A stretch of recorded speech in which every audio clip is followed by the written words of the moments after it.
lo que hace la literatura es enfrentarse a este momento y trabajar con este momento fundamental de la experiencia humana. Y eso hay que manejarlo con muchísima precaución, y para eso sirve la literatura.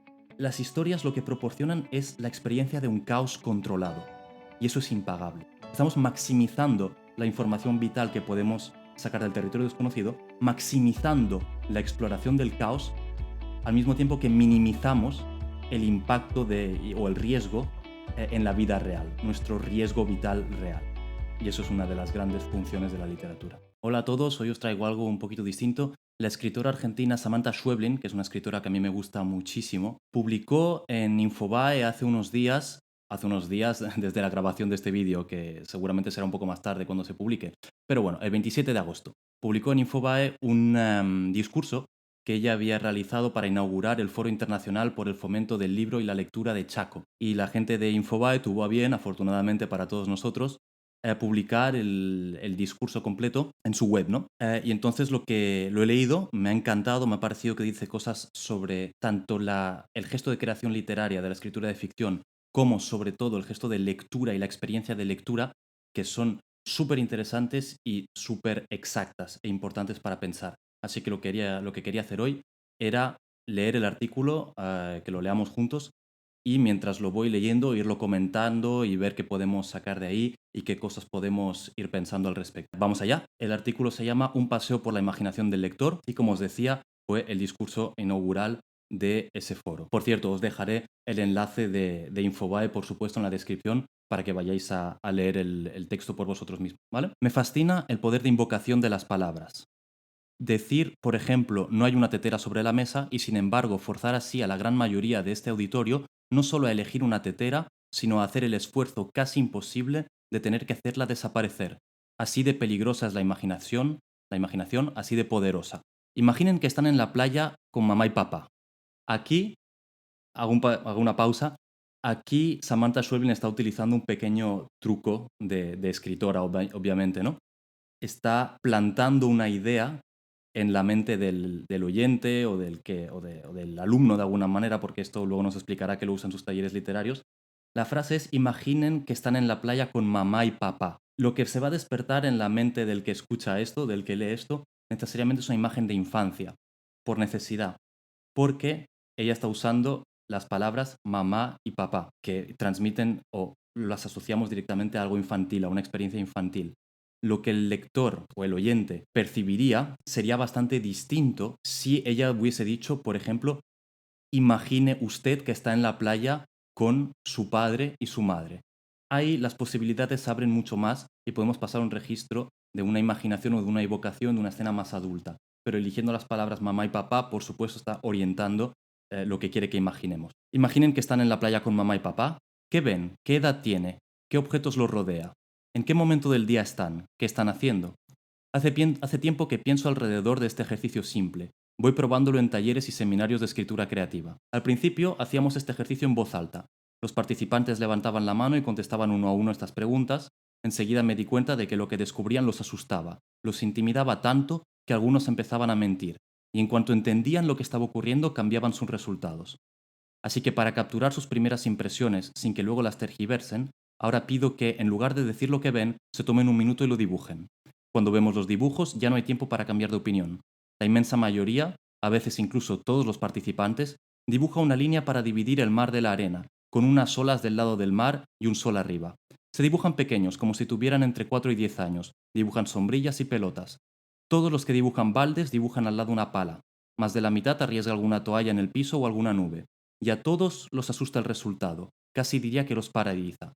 Igual que en las mejores historias, por un momento, quedan suspendidos. Descubrirnos predecibles, pensarnos poco originales, es una sensación desoladora. Incluso hay alumnos que asumen que hay algo que hicieron mal. Pero ¿y si este ejercicio viniera a demostrar todo lo contrario y no hubiera nada, absolutamente nada que hubiera salido mal? La literatura sucede. Una novela, un cuento, adentro de un libro cerrado, es un texto muerto, ideas más o menos extraordinarias que no le pasan a nadie. La literatura sucede durante la lectura, y estoy convencida de que es algo que sucede de a dos. Está el que escribe y está el que lee. Si alguno de los dos está ausente, no hay literatura. No es una idea poética, es un suceso sobre el que quiero pensar de la forma más práctica y concreta posible. Esto es de alguna manera la introducción del discurso, ¿no? Y esta idea ya de por sí, esta idea de entrada ya es interesante. Efectivamente, la literatura sucede, no se hace. Es decir, un escritor, una escritora escribe, redacta de alguna manera y ya, en mi opinión, luego lo exploraré más, pero desde el punto de vista del que escribe, del creador literario, del artista, la literatura es algo que incluso a él o a ella le sucede. No hay un control total sobre lo que el escritor está escribiendo. Llega un punto en el que el texto cobra su vida propia de alguna manera e impone cómo va a desarrollarse. Pero bueno, esto no es exactamente de lo que habla Samantha Schweblin aquí. Ella está hablando de lo que sucede, la literatura que sucede en la lectura. Es decir, que efectivamente un libro que no es leído, una colección de poemas, una novela, una colección de cuentos que nadie lee, no es del todo literatura, puesto que no hay un lector y que la literatura sucede en la experiencia de lectura, en la experiencia subjetiva y personal de lo que se está leyendo, en el acto de leer. Sin el acto de leer, sin ese instante, no hay literatura, hay palabras escritas en un papel, ¿no? Pero no hay fenómeno literario en sí. Es una cosa que sucede de a dos, exactamente. La literatura sucede en un tiempo determinado, como por ejemplo lo que tarda en decir una oración. Durante ese tiempo, cada palabra tiene un impacto preciso en la cabeza y en el cuerpo del lector. Sucede al ritmo de un baile de a dos. Un paso el escritor, un paso el lector.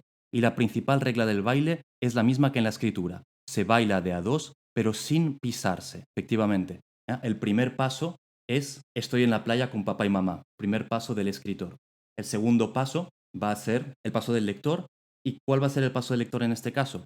Pues lo que hemos comentado antes. Si la frase es estoy en la playa con mamá y papá, el segundo paso va a ser del lector en cuya mente van a empezar a aparecer todos los elementos de ese imaginario que hemos evocado antes, ¿no? Papá y mamá va a ser necesariamente una escena infantil. Una escena infantil en la playa con papá y mamá va a ser seguramente contexto de vacaciones, probablemente verano, sombrillas, toallas, sol, etcétera, etcétera, ¿no? Este es el segundo paso del lector, como en una dinámica de baile, una rítmica de baile, naturalmente, ¿no? Hasta aquí bastante fácil. Si yo escribo, estoy en la playa con mamá y papá, y ese es mi primer paso, el lector va a dar el segundo paso invocando todo lo que hemos estado dibujando sobre el papel. No está mal ese lugar común hacia el que tendemos. Es parte de la fuerza inicial que invoca la imaginación. El escritor induce un movimiento previendo no solo lo que se leerá sobre el papel, sino también, sobre todo, intuyendo el gesto que provocará el lector. Forma parte del baile. Es cuando el lector hace su movimiento y siente que el escritor lo acompaña, y no a la inversa, cuando ocurre la magia de la imaginación y la lectura. Aquí entramos en lo que es realmente lo interesante y lo importante de esta reflexión. En el paso del lector se construye esto, el lector construye esto que Schweblin cuenta que a sus alumnos les sienta tan mal, porque tienen la impresión que están imaginando todos lo mismo, la misma escena, ¿no? Que es lo que ella llama aquí el lugar común. ¿Qué está haciendo el lector exactamente cuando hace esto? El lector lo que está haciendo es construir un orden. ¿Qué me refiero con esto? El lector parte de la frase estoy en la playa con mamá y papá. A partir de esa frase, el lector debe construir un orden conocido, o no debe construirlo, pero lo construirá por necesidad, es inevitable. Va a construir un orden conocido, un terreno explorado, algo que él ya conoce, eso es un reflejo básico como humanos, ¿no? Entonces, estoy en la playa con mamá y papá, lo primero que va a surgir en la mente del lector es el lugar común, ¿sí? El que compartimos todos. Por eso todos los lectores van a tener el mismo reflejo, ¿no? Van a imaginar lo mismo. Es interesante pensar en los términos, ¿no? El lugar común es el orden perfecto, justamente por eso, porque es literalmente lugar común, espacio compartido, sitio compartido por la comunidad. Es un espacio habitado, es un espacio, por lo tanto, conocido, es un espacio controlado y en el que todo es previsible. Estamos en un mundo absolutamente ordenado y un mundo que conocemos, y un mundo previsible. Este es el primer reflejo de la lectura. Recibimos un input y a partir de ese input dibujamos en nuestra mente un lugar común, es decir, un lugar que podemos controlar, que nos es conocido, que nos es familiar, que nos es previsible, un lugar estable, lugar común. Si a continuación de estoy en la playa con mamá y papá, el escritor escribe el sol está muy fuerte y trajimos sombrilla, entonces acabo de pisar al lector. No digo que esté mal, puede surgir un gran cuento de esta combinación. No hablo de sentido ni de argumentos. Lo que quiero marcar es algo más sutil, pero que creo poderosísimo. Lo llamo resistencia. Un paréntesis antes de pasar a lo que ella llama resistencia, sobre esta idea de pisar al lector. Claro, estoy en la playa con mamá y papá. Luego el escritor escribe el sol está muy fuerte y trajimos sombrillas. Se arruinó de alguna manera la escena. ¿Por qué se arruinó? Añadir el sol está muy fuerte y trajimos sombrillas es lo que, para robarle una expresión a María Zambrano, es un exceso declarativo. ¿Qué significa esto? Significa que el escritor está imponiendo algo, unos detalles, que el lector muy probablemente ya había imaginado. Podía haberlo imaginado, podía no haberlo imaginado, esas sombrillas, ese parasol, etcétera, podían estar ahí o podían no estar ahí. Pero ahora, cuando el escritor escribe esto, está cerrando la perspectiva, está imponiendo esos detalles en cierta manera inútiles, muy probablemente, está cerrando, está acotando y muy probablemente está repitiendo algo que ya existía en la imaginación del lector. Por lo tanto, no tiene interés, es una pérdida neta. Está pisando al lector, le está impidiendo dar el paso que tenía que dar el lector, que era construir ese lugar común, ese espacio conocido por sí mismo. Si el escritor lo hace en lugar del lector, lo está pisando y es una pérdida neta para la escritura y para la experiencia literaria. Sigue Samantha Schweblin con lo de resistencia. Ahora voy a cambiar la segunda parte de la frase. No va a pasar nada espectacular, o sí, pero no en la frase. Presten atención a lo que pasa en sus cabezas y en sus cuerpos. Esta vez, préstense la atención a ustedes. Podría decir, por ejemplo, estoy en la playa con mamá y papá, es de noche, está nevando, papá acaba de cumplir sus 80. Eso que sintieron, esa resistencia, es el roce entre la tendencia que cualquier texto genera en nuestras cabezas y algo nuevo que se impone. Para imponer eso nuevo, el escritor cuenta con su propio lugar común, que es muy parecido al nuestro, pero luego toma distancia avanzando un poco más allá, pisa cerca del lector, pero no exactamente donde hubiéramos esperado. Avanzan juntos en la tendencia, en la intuición de hacia dónde van, pero no es el movimiento ni de uno ni de otro, sino el resultado de esa resistencia. Aquí entramos en algo apasionante, o que a mí me parece apasionante. La resistencia es la emergencia, a mi modo de ver, así lo pienso yo. Lo que ella llama resistencia es lo que sucede cuando emerge el territorio desconocido. Es decir, ella aquí está aportando una información que desbarata nuestro lugar común. Y por lugar común me refiero al lugar de la comunidad, al espacio compartido, al espacio conocido, habitable, previsible y explorado. Nosotros nos hemos hecho estamos en la playa con mamá y papá, etcétera, hemos construido nuestro lugar común y de repente es de noche, está nevando, papá acaba de cumplir sus 80. Se desmonta todo el espacio que habíamos construido, todo el orden que habíamos imaginado. Y de repente nos encontramos sumidos en un espacio desconocido, en algo del orden de lo caótico, de lo inexplorado. Lo que ella llama resistencia, nos saca del orden conocido y habitado y sobre todo del orden habitable del lugar común. ¿Cómo usan los baños públicos? Les pregunté una vez a mis alumnos. Digamos que están parados frente a los cubículos, 3 a la izquierda, 3 a la derecha. Quieren un baño limpio como todo el mundo. ¿Cuál eligen? Nos detuvimos a pensarlo. Descartamos los dos que tenían la traba rota, descartamos el que no tenía luz, el que no tenía papel, el que tenía el piso sospechosamente mojado y elegimos el que quedaba. Es decir, que ese baño que estamos usando es el baño que probablemente hayan elegido todos los estudiantes durante todo el día y el que se seguirá usando el resto del día, es decir, el baño más sucio. Probablemente el baño sin luz ni papel y con la traba rota esté impecable desde el día anterior. El problema no es el lugar común. El problema es que muchas veces, incluso cuando intentamos salirnos de la norma y optar por decisiones más originales, quedamos atrapados en nuestro propio lugar común, que se parece un poco al de todos. No sé si está mal, no sé si está bien, pero estoy convencida de que más allá de las historias, de los personajes o de la musicalidad de un narrador, hay algo en este baile que ocurre entre el que escribe y el que lee, en esta resistencia donde también hay dos impulsándose y desafiándose. Hay algo ahí que nos despabila, que nos saca de ese lugar común, que nos alarma, en el mejor de los sentidos, y nos obliga a pisar cerca de donde pretendíamos pisar, pero no exactamente donde queríamos. Nos fuerza a poner verdadera atención. Estoy convencida de que es ahí donde la magia sucede, en ese constante ejercicio de intuición de parte del que escribe y en esa entrega al roce, a la sorpresa de parte del lector. El salto que damos entre palabras es tan magnífico porque no es ni del escritor ni del lector, es un salto con el otro. De a uno solo no hay literatura. Esto es muy interesante, la alarma que nos produce el pisar donde no queríamos, cerca de donde creíamos que íbamos a pisar, pero donde no queríamos exactamente. Es decir, la literatura, en este ejemplo que da Schweblin, nos está sacando de nuestro terreno conocido, del espacio previsible y habitable, y nos está situando, a pesar nuestro, en un territorio desconocido que nos obliga a poner atención. y que vale tanto para el que escribe como el para que lee.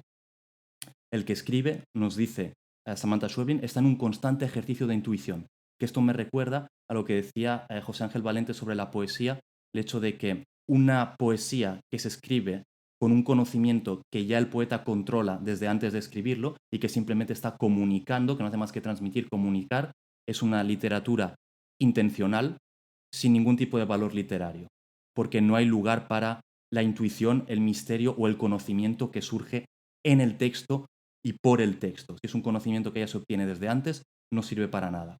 Valente apostaba por una literatura de lo que él llamaba sobreintencional, ¿sí? Donde se producía en sí lo que él llamaba el objeto del texto, que es aquel conocimiento que el escritor no posee y no domina antes de escribir, sino que aparece en el momento de la escritura, sino que aparece en el texto y por el texto. Y el primero a quien se comunica ese nuevo conocimiento es al que escribe, justamente. Y frente al que escribe, el que lee se entrega, como dice Schweblin, al roce y a la sorpresa, al roce de lo desconocido, al roce de un territorio no explorado y de momento no habitable, a lo caótico, y a la sorpresa justamente de lo que nos obliga a poner una alarma, de estar alerta. Sigue Samantha Schweblin.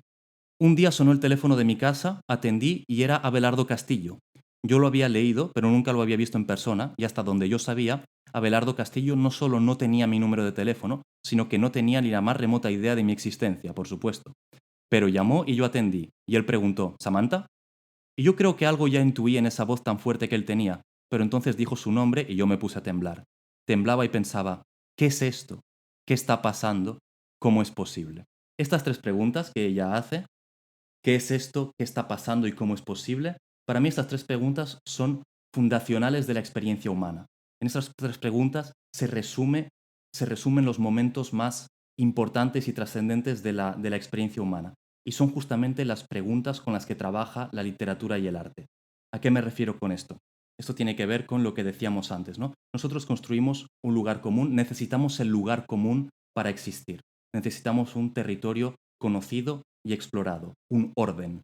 Esto es necesario para nuestra existencia en el mundo, obviamente. Sin embargo, va a haber necesariamente un momento en el que tendremos que salir, nos veremos obligados o lo haremos voluntariamente, a salir de este orden, de este territorio conocido, de este lugar común, porque este lugar común hay que actualizarlo, hay que renovarlo.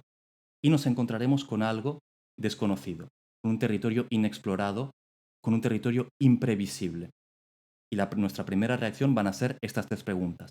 ¿Qué es esto? ¿Qué está pasando? ¿Cómo es posible? Y lo que hace, y ahora continuaremos explorando esta idea, lo que hace la literatura es enfrentarse a este momento y trabajar con este momento fundamental de la experiencia humana.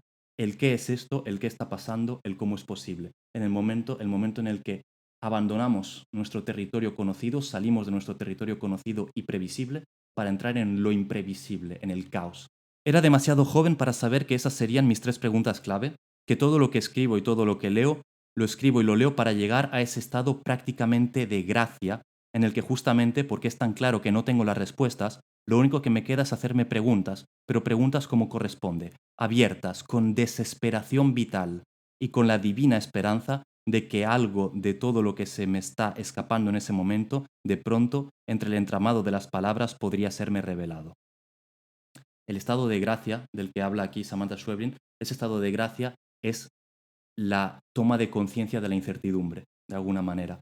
Es el darse cuenta, el caer en la cuenta, esto también es de Valente, el caer en la cuenta de lo que no sabemos, de la incertidumbre y de esa incertidumbre que al mismo tiempo amenaza y promete, que amenaza con destruirnos y promete con renovarnos. Y eso hay que manejarlo con muchísima precaución, y para eso sirve la literatura. Castillo dijo solamente tres palabras. Samantha, soy Abelardo. Dos nombres y un verbo. Tres palabras le bastaron para activar en mí la magia del vilo. Así de bien escribía. Yo, en cambio, abrí la boca para decir obviedades. ¿Abelardo? ¿Abelardo Castillo? Él tuvo la paciencia del maestro, hizo un silencio y luego su jugada magistral. Dos palabras que no voy a olvidarme en mi vida. Tendrían que haber estado ahí sosteniendo el teléfono en medio del living de sus casas, con 20 y pico de años y la voz de este señor metida en la oreja para escucharlo decir: ¿Estás nerviosa? Como se imaginarán, pensé en esta pregunta de Castillo por días y semanas y años. ¿Qué me estaba preguntando realmente? ¿Había llamado solo para saber eso? ¿De verdad le importaba? Supuse la respuesta fácil. Yo presentaba mi primer libro 2 horas más tarde y le había confesado a mi querida maestra Liliana Hecker que era a su vez una de las grandes amistades de Castillo, mi absoluto terror de hablar en público. Esta suerte de respuesta calmaba las preguntas más urgentes, pero yo sabía, por el tono de Castillo, que su pregunta era más amplia y poderosa. Yo quería decirle lo que sigo queriendo decir cada vez que hablo en público, que escribo para esconderme y que las historias nos protegen, que puedo escribir un cuento, pero hablar en público implica arriesgar una verdad más cruda, demasiado cercana. Quería decirle todo esto, sí, pero no dije nada. Y Abelardo Castillo, que sabía cómo se escribe, leyó en sí mismo mi propio lugar común y contestó: no te asustes, vos andá y contá una historia. Esto es interesante. Escribo para esconderme y las historias nos protegen. Esto que dice Samantha Schweblin. Obviamente esto es la forma en la que ella siente las cosas, por lo tanto no se la puede contradecir en su sentir íntimo, ¿no? Yo lo percibo un poco, para mí, en mi sentir íntimo mío, lo percibo de una forma similar, pero no del todo idéntica.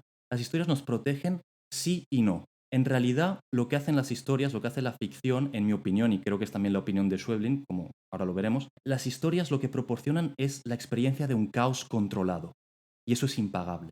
¿A qué me refiero con esto? Me refiero a que cuando en la vida real estamos obligados a abandonar nuestro lugar común, nuestro territorio desconocido, y a encontrarnos de repente sumidos en el caos, en lo desconocido, en lo imprevisible, en los momentos en los que nos encontramos radicalmente sumidos en el caos, sin guardar un pie en el orden y en el lugar común, estos momentos son de un sufrimiento intolerable, prácticamente, porque se deshace nuestro mundo. Todo lo que nosotros creíamos que era el mundo, con su estabilidad, se está deshaciendo, está desapareciendo, y nos encontramos radical y profundamente perdidos. Por eso siempre hay que tratar de mantener, cuando exploramos el caos, hay que tratar de mantener un pie en el orden. Cuando nos lanzamos al territorio desconocido, hay que intentar hacerlo siempre guardando o llevándose los instrumentos o las herramientas más o menos operativas del territorio conocido.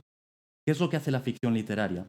En mi opinión, la ficción literaria produce eso, la experiencia de un caos controlado. La ficción literaria y el arte en general. Lo que nos están proporcionando es una forma segura, que no pone en peligro nuestras vidas, una forma segura de explorar el caos.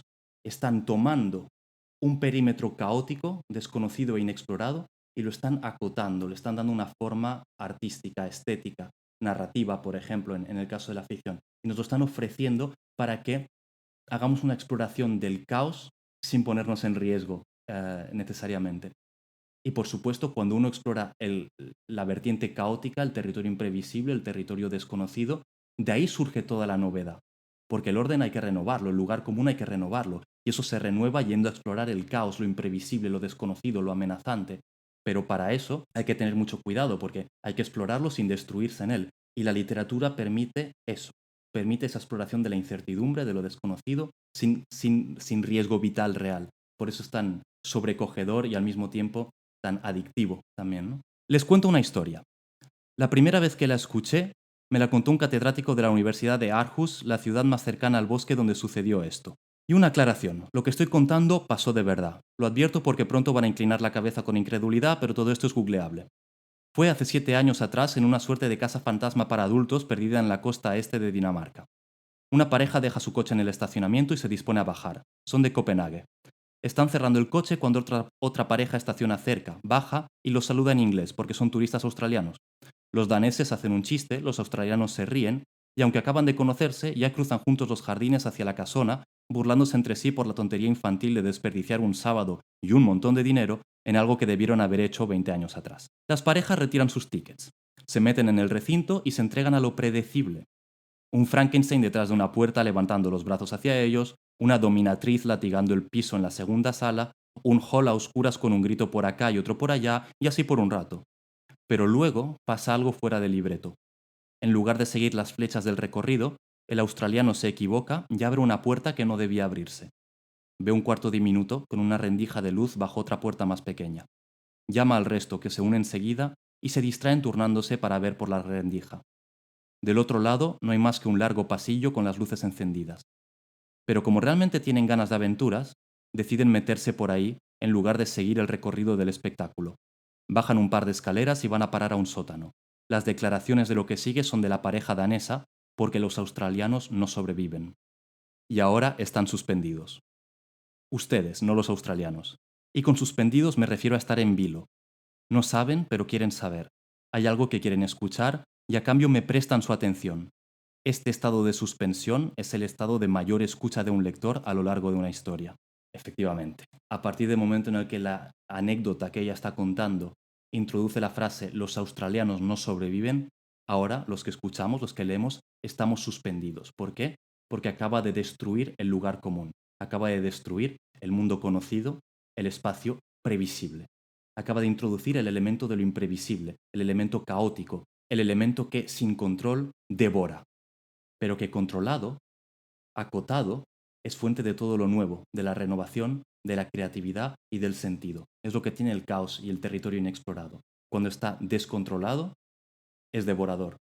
Cuando está acotado y controlado, como sucede en la literatura y en el arte, es fuente de novedad, innovación, creatividad, sentido, etcétera, ¿no? Lo que es fuente de vida. No olvidemos, en ese sentido, que el lugar común, si bien es necesario para vivir y sobrevivir, que si bien no podríamos existir sin un lugar común, sin un orden compartido, no podríamos existir en el caos todo el tiempo, a pesar de todo eso, el lugar común, si solo existe el lugar común, es estancamiento, es esterilidad, es momificación, es cristalización y es ortodoxia. Es muerte por... es un lugar que se marchita y que nos marchita si no está siendo sistemáticamente renovado. Y se tiene que renovar explorando el caos. Y para eso está el arte y la literatura. Tensión es atención. Si sigo jugando con palabras, sin avanzar en la historia, pronto voy a perderlos. Pero antes, por algunos segundos, seguirán atentos a la posibilidad de entender qué pasa finalmente con los australianos. ¿Es una atención sonsa? ¿Es que nos atomiza el monstruo, la violencia, el top 10 netflixiano? Quizá, si el monstruo se presenta en sus formas más obvias. Pero no es de esto de lo que estoy hablando. Lo que quiero pensar es lo que pasa antes del monstruo.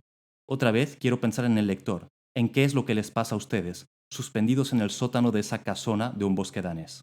La tensión implica atención. Aquí obviamente hay un juego de palabras, ¿no? de la autora, pero que es la cosa más cierta del mundo. Si hay tensión nerviosa, hay una llamada a la atención. Y lo que requiere nuestra atención es lo nuevo, es decir, la información de lo que no disponemos, lo que va a enriquecer nuestro mundo.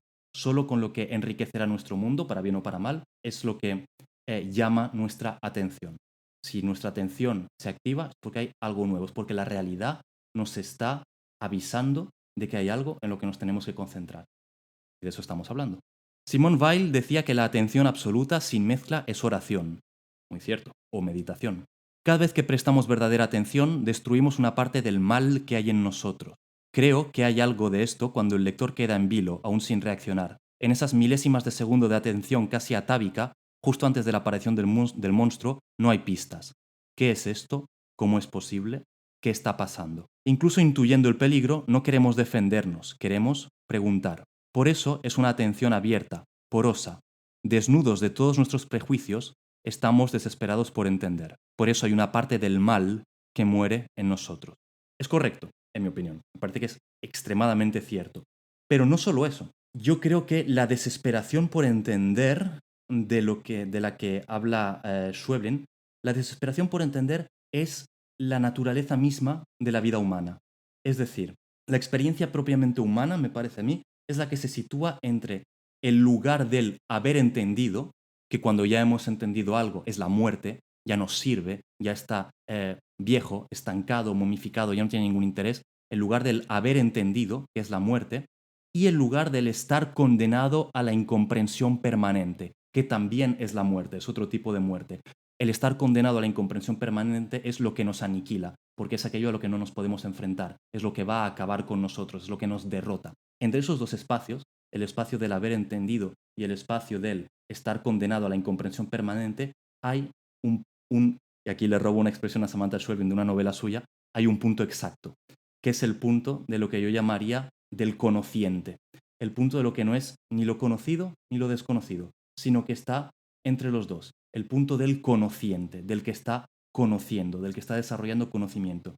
Eso es la esencia de la vida humana y con eso trabaja la literatura, en mi opinión. Vivimos inmersos en el ruido, saturados de información, y es en el silencio, en la suspensión de un espacio al fin vacío, donde nos despertamos. Lo que me resulta fascinante es esta paradoja. En ese estado de absoluta atención, casi de alarma, yo encuentro como lectora una suerte de descanso, un tipo de verdad quizá más abstracta, pero que casi puedo palpar. O quizá no hay paradoja alguna. Sería demasiado insólito pensar que es en ese estado de incertidumbre, en ese instante de no saber en absoluto, donde a la vez crece la sensación de que algo, una información nueva y vital, será entregada cuando encontramos el verdadero placer de la lectura. Esto es clave, es una vez más el caos que renueva, es el punto del conociente, es decir, de aquel que se halla en incertidumbre, pero que sabe que va a conocer, que va a entender, que va a renovar, que va a volver a dar vida a lo que se estaba, al orden que se estaba momificando. Eso es el caos que renueva una vez que se ha dominado y que se ha acotado y que se ha definido y clasificado, ¿no? Esto es absolutamente esencial, me parece a mí. De pronto, la australiana se detiene, cree haber escuchado algo. El lugar parece chico, pero es más largo de lo que aparenta. Se alejan un poco, pero por alguna razón, al final, los daneses no quieren dar ni un paso más. Están asustados, quieren volver. La australiana los frena. Paren, dice, esperen, porque está segura de haber escuchado algo raro. Gemidos, alguien haciendo gemidos, y entonces todo pasa muy rápido. Detrás de una ancha columna descubren una jaula. Dentro hay dos adolescentes, amordazadas. Lo que están escuchando, dos chicas de la edad que podrían tener sus hijas. ¿Por qué estas cosas pasan siempre en los países nórdicos? ¿Estás nerviosa?, me preguntó Castillo. Antes de entregar cualquier información, me dijo una vez mi maestra Liliana Hecker, hay que hacer que el lector se haga la pregunta. No importa cuántas veces digas lo que sea que quieras decir, si no logras que antes el propio lector se haga la pregunta, la magia no funciona. La pregunta es una sensación. ¿Qué es esto? ¿Qué está pasando? ¿Cómo es posible? El descubrimiento de parte del lector de que con la información que tiene no puede anticipar lo que sigue. Por supuesto, la pregunta importa más que la respuesta. Si un escritor o una escritora le formula una pregunta al lector, ahí es donde se juega el punto de la incertidumbre y el punto del conociente. Si yo formulo una pregunta y antes de que el lector haya podido asimilar la pregunta y tratar de encontrar una respuesta, si antes de eso yo ofrezco directamente la respuesta, lo traslado inmediatamente al territorio conocido otra vez. Se pierde la riqueza literaria, se pierde la función de la literatura, está arruinado. Lo interesante justamente no es la respuesta, sino la pregunta y el momento de incertidumbre. Seguimos. La jaula es chica y baja, pero sólida. Los cuatro intentan abrirla al mismo tiempo. La australiana tiene tal ataque de furia, sacude los barrotes con tanta fuerza que grita. Están haciendo mucho ruido. Entonces oyen un portazo, giran y ven a un hombre cerca, demasiado cerca. Tira hacia abajo de un cable y un ruido mecánico los confunde por un segundo.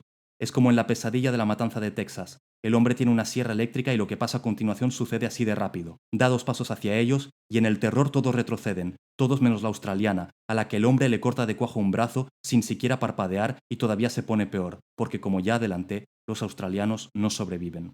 Aquí Schweblin va a volver a hacer una pausa, que va a hablar de un catedrático, que ahora lo leemos, y obviamente el contar una historia tan breve, pero con tantas pausas y digresiones, y yo al hacer las mías todavía lo vuelvo todavía peor, contribuye a dejar al auditorio en vilo, en una especie de frustración, pero de frustración muy placentera, puesto que es hacerlos permanecer más tiempo sin respuesta, en el territorio desconocido. Lo que está haciendo aquí con este discurso Samantha Schweblin es una clase magistral de literatura sin anunciarse, sin decir qué es lo que está haciendo, simplemente haciéndolo. Eso tiene mucha gracia también eso. El catedrático que me cuenta esta historia se llama Matthias Classen y lleva hace años una investigación sobre el impacto físico y mental del miedo en el ser humano. Su estudio estima, por ejemplo, que ahora mismo un 54% de este auditorio está en vilo en el asiento, no solo esperando lo peor, sino algo todavía más interesante, deseándolo. Un 29% está angustiado porque hubiera preferido no escuchar lo que acaba de escuchar o le parece de mal gusto o innecesario, y hay un 17% al que le da más o menos igual y para copiarle el chiste a Klassen, ese 17% no es tan importante porque corresponde obviamente al tipo de personas que en las películas de terror mueren en los primeros 5 minutos. Claro, ¿por qué el auditorio, cuando oye esta anécdota, por qué están o estamos deseando lo peor? Por lo que me parece a mí, por lo que comentaba yo antes, que es que porque el arte permite la experiencia de un caos acotado, controlado. Es decir, cuando leemos literatura, en este caso cuando leemos ficción, yo creo que esto funciona con cualquier forma de arte, con distintas modalidades, pero aquí estamos hablando de ficción. Cuando leemos ficción y un relato terrorífico, por ejemplo, sangriento, gore, etcétera, etcétera, estamos deseando lo peor, porque que suceda lo peor y que nosotros lo podamos hacer la experiencia o tener la experiencia de ese horror, es la experiencia de un caos acotado y controlado. Hemos dicho que del caos, de la exploración del territorio desconocido, es de donde surge la información y la innovación que va a revitalizar nuestro mundo, que va a alimentar algo nuevo, que nos va a permitir, que va a construir o a hacer germinar nuestro árbol de la vida de alguna forma. Pero esto es solo si lo podemos controlar, ese caos, si lo podemos acotar, si no nos destruye. Entonces, lo que permite una historia como esta, y el motivo por el que deseamos lo peor, por el que deseamos hundirnos en el caos cuando estamos leyendo una historia así, es porque sabemos que no hay un riesgo vital para nuestra vida como lector. Es decir, estamos maximizando la información que podemos sacar del territorio desconocido, si es que somos lectores pensantes, digamos, si es que interpretamos y pensamos, estamos maximizando la información vital que podemos sacar del territorio desconocido, maximizando la exploración del caos, al mismo tiempo que minimizamos el impacto o el riesgo en la vida real, nuestro riesgo vital real. Y eso es una de las grandes funciones de la literatura. A ese interesantísimo impulso de desear lo peor, Classen lo llama la paradoja del horror. Se ve claramente en esos libros de terror con la contratapa llena de frases tipo «este libro te dará pesadillas» o «no podrás ni terminarlo» o «te dejará marcado para siempre», lo que irónicamente sería garantía de que no podremos parar de leer y de que ese es exactamente el tipo de sensación que nos gustaría disfrutar.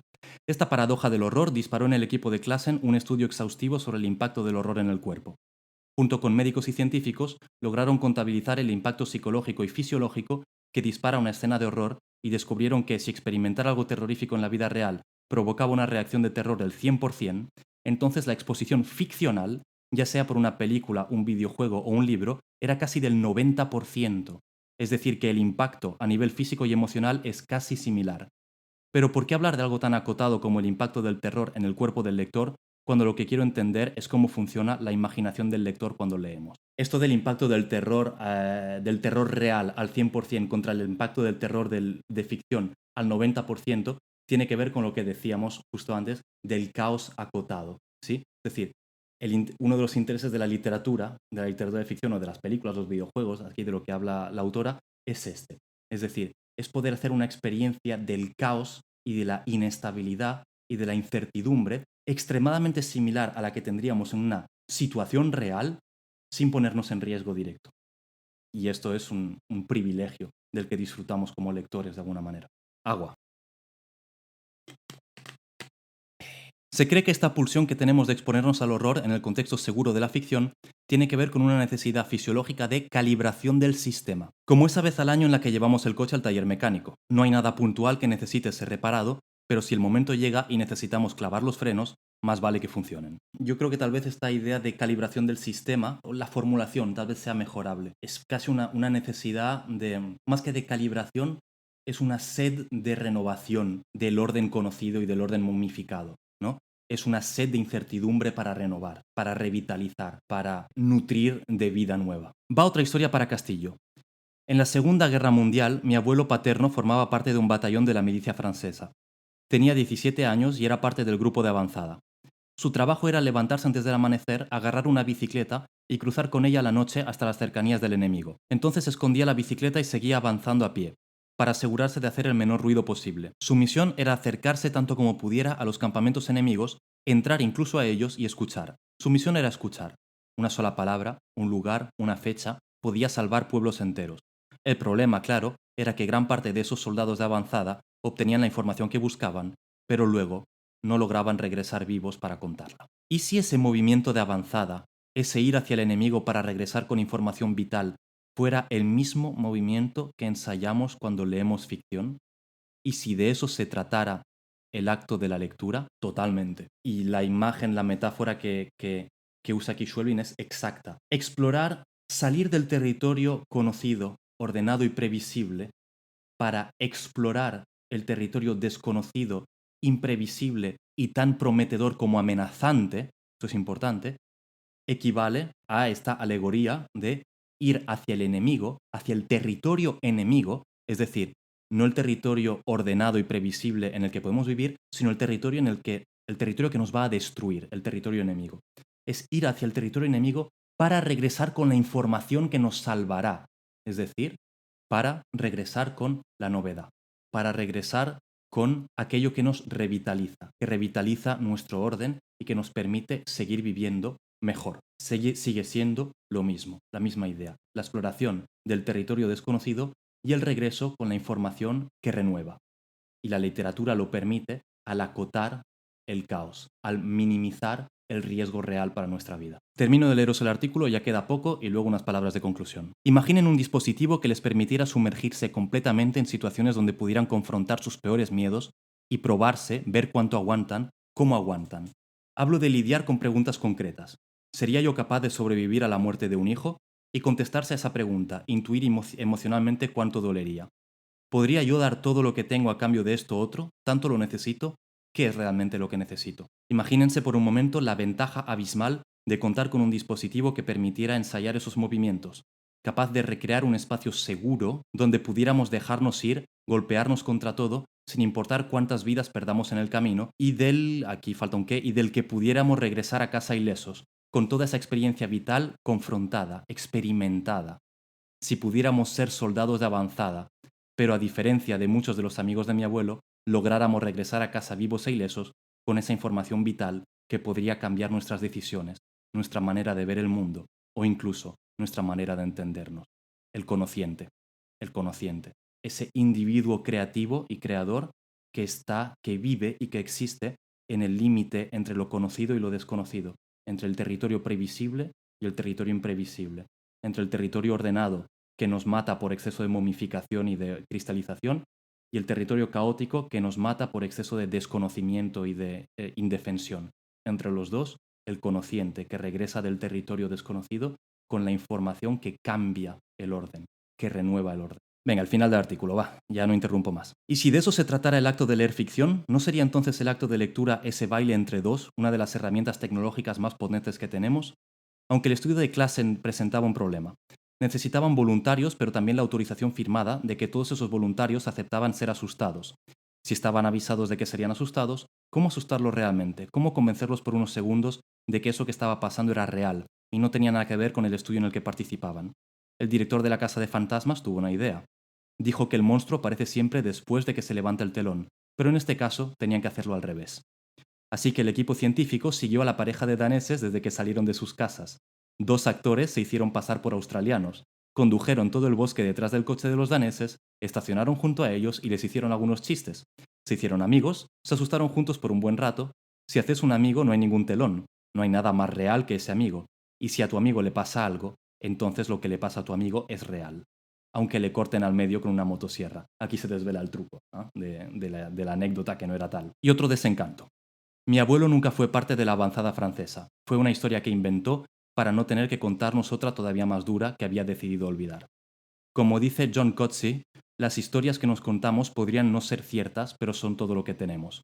Y como aprendí de Castillo y de Hecker, incluso las sensaciones e ideas más complejas pueden sostenerse en el aire durante un buen tiempo, siempre y cuando estemos conectados por la imaginación y el poder narrativo de las palabras. El problema es que estas maquinarias narrativas y esta tecnología maravillosa que es el acto de lectura es algo muy complejo de explicar. Si llegara un marciano que quisiera entenderlo, tendríamos que decirle algo más o menos así. Leer es algo que haces con el otro, es de a dos, pero todo pasa en tu cabeza. Si funciona, tu cabeza se enciende, pero en realidad es como si se apagara. Es como un avión suspendido en el aire, pero sin motor. La incertidumbre es absoluta, pero no querés que se termine. Mientras el avión está en el aire, podés practicar ser, pensar y entender todo lo que quieras y necesites.